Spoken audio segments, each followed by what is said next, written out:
Hello students, so welcome to the next lecture of our subject company law. तो आज जैसा कि आप सभी जानते हैं कि हम लोगों का जो क्लासरूम में लास्ट लेक्चर हुआ था उसमें हम लोगों की यूनिट 5 जो है वो कंटिन्यूशन में है। मैंने लिखा भी है इसमें unit 5 winding up of companies. तो वाइंडिंग अप ऑफ कंपनीज का एक ये next topic which we are going to discuss today, that is duties of the liquidator. In our last lecture जो कि ऑफलाइन मोड में क्लासरूम में हम लोगों ने डिस्कस किया था, that was powers of the liquidator, और आज का टॉपिक है ड्यूटीज़ ऑफ द लिक्विडेटर। तो I am going to discuss all about the duties of the liquidator. I would like to tell you who is a liquidator. Liquidator is a person. Liquidator एक वो person है जो liquidation को, winding up को, process को complete करेगा। तो सबसे पहला जो काम है इसका, जो सबसे पहले ड्यूटी है लिक्विडेटर की, that is to submit a report. So on a winding up order being made, the official liquidator is required to submit a report in the prescribed manner as soon as practicable after received on the statement from the company, but not later than 6 months from the date of the order। जैसा कि आप लोग देख पा रहे हैं इसमें कि जब वाइंडिंग अप का ऑर्डर इशू होता है उसके बाद ऑफिशियल लिक्विडेटर जो है he is required to submit a report, और वो रिपोर्ट एक प्रेस्क्राइब्ड मैनर में प्रोवाइड की जाती है, जो भी जितना जल्दी से जल्दी प्रैक्टिकली पॉसिबल है after receiving on the statement from the company, but not later than. इसमें 6 मंथ से ज़्यादा का समय नहीं लगना चाहिए। It should not be provided later than 6 months from the date of the order.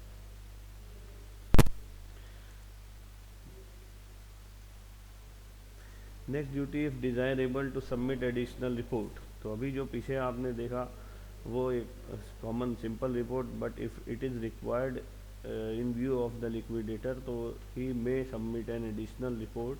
So the official liquidator may, if he thinks fit, make further report stating the manner in which the company was promoted or formed.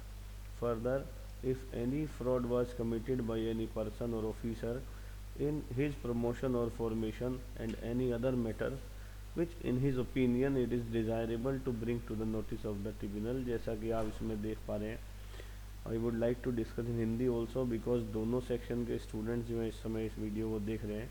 The official liquidator में if he thinks fit, if he thinks fit ये main चीज़ है इसके अंदर। अगर official liquidator को ऐसा लगता है, if he feels like this कि एक सिंपल रिपोर्ट के एडिशनली एक न्यू नेक्स्ट रिपोर्ट भी सबमिट करना आवश्यक है, ज़रूरी है, then he may make a further report stating the manner in which the company was promoted और फॉर्म्ड। इस रिपोर्ट के अंदर वो मैनर बताया जाएगा जिस मैनर में कंपनी को प्रमोट और फॉर्म किया गया था।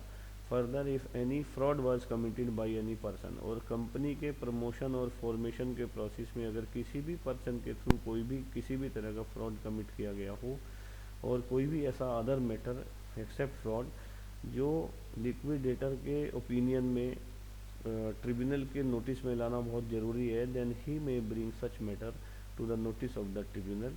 तो इस केस में जो होता है लिक्विडेटर एक एडिशनल रिपोर्ट सबमिट करता है other than the first one. जो पहली रिपोर्ट आपने अभी देखी उससे दूसरा अलग एक additional report he may submit an additional report. Third duty is to take custody of company's property.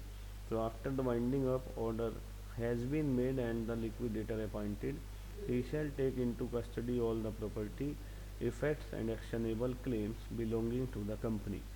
तो जब भी वाइंडिंग अप का ऑर्डर प्रोवाइड किया जाएगा, द लिक्विडेटर अपॉइंट होगा, ही शैल टेक इनटू कस्टडी, क्योंकि वाइंडिंग अप के टोटल प्रोसेस को यही लिक्विडेटर को क्लोज करना है, कंप्लीट करना है। All the property, effects and actionable claims which belong to the company, वो सब अपनी कस्टडी में लिया जाएगा लिक्विडेटर के द्वारा।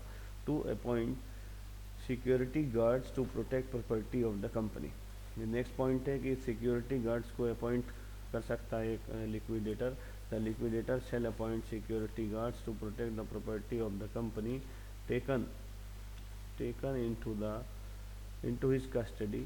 जो भी प्रॉपर्टी कस्टडी में ली गई है उसको सिक्योरिटी गार्ड्स को अपॉइंट करना, and to make out an inventory of the assets in consultation with secured creditors after giving them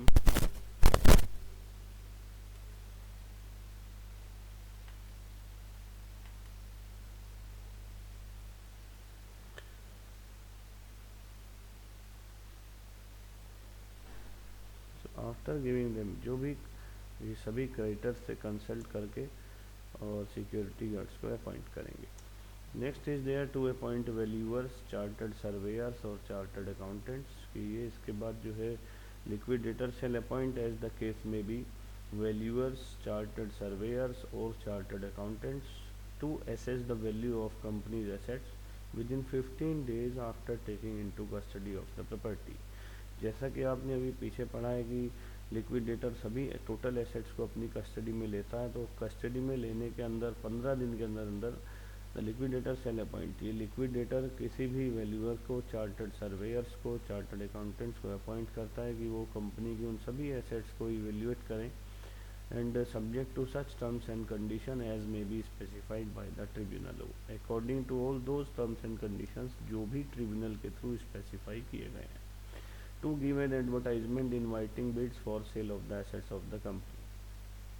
अभी आपने पढ़ा कि कुछ एसेट्स को अपने कस्टडी में लेने के बाद जो भी वैल्यूअर्स के थ्रू वैल्यूएशन होगा एसेट्स का, then after having valuation of the assets, the liquidator is to give an advertisement in which he invites bids for sale of the assets of the company। The liquidator shall give an advertisement inviting bids for the sale of the assets of the company within 15 days from the date of receiving valuation report from valuers, surveyors or chartered accountants refers to in clause 5 as the case may be। So this is the other duty of a liquidator कि वो इन सभी assets का valuation कराने के बाद उनकी sale bid को invite करता। Next is to maintain a separate bank account, assets को सेल करने के बाद जो भी पैसा रिसीव होगा, जो भी मनी, जो भी फंड रिसीव होगा, the liquidator appointed shall maintain a separate bank account for each company under his charge for depositing sale proceeds of the assets and recovery of डेप्ट ऑफ ईच कंपनी। तो सभी जो भी cell proceeds होंगी उन सभी से कलेक्ट किया गया फंड्स, जो भी पैसा है उसका जब कंपनी के डेप्ट से रिकवर किया गया है या एसेट्स को सेल करके मिला है, उस सभी मनी को, सभी फंड्स को इस सेपरेट बैंक अकाउंट में डिपॉजिट किया जाएगा लिक्विडेटर के through. So he should maintain a separate bank account for each company separately. To seek directions from the creditors or contributaries, the liquidator shall administer and distribute the assets of the company in accordance with the directions of creditors or contributaries at any general meeting or the committee of inspection। तो ये liquidator को distribute करना है, administer करना है वो सभी company के एसेट्स को, जैसा भी डायरेक्शन उसको मिला है क्रेडिटर से, कंट्रीब्यूटरी से, किसी भी जनरल मीटिंग में या कमेटी ऑफ इंस्पेक्शन के थ्रू, तो उसको उसी के अकॉर्डिंग काम करना आगे। To call meeting of the creditors and contributories, the liquidator may call general meetings of the creditors और contributories whenever necessary if he is in need of any suggestion और गाइडेंस। तो liquidator general meeting को arrange कर सकता है, call कर सकता है, जिसको क्रेडिटर्स और कंट्रीब्यूटरीज के थ्रू अटेंड किया जाता है। To seek directions from the tribunal in case of difficulty, suppose there is no no solution by calling the meeting, then he may seek directions from the tribunal। in case of difficulty he may seek directions from the tribunal whenever necessary।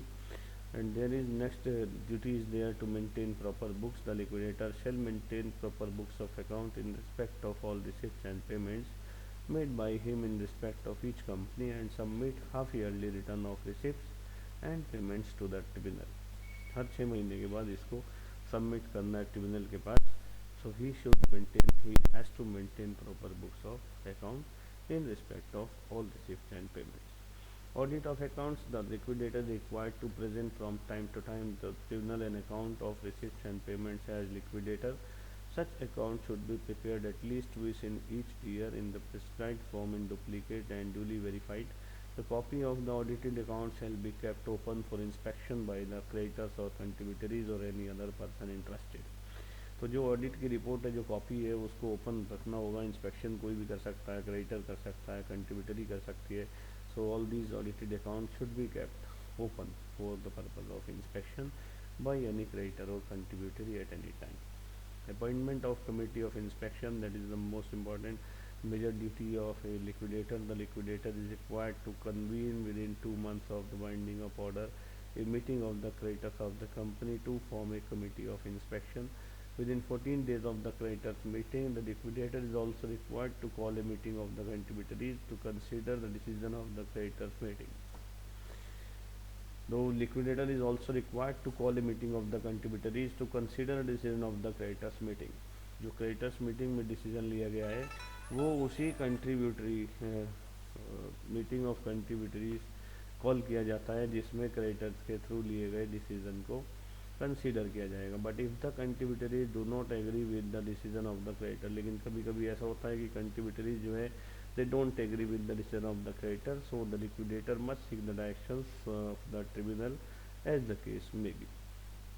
So appointment of committee of inspection, so all these are the duties of a liquidator. And in our last lecture हम लोगों ने discuss किया the powers of liquidator and all these are the duties of liquidator. I hope कि ये सभी points आप सभी को क्लियर होंगे. If you have any query then feel free to call me. Have a nice day. Thank you.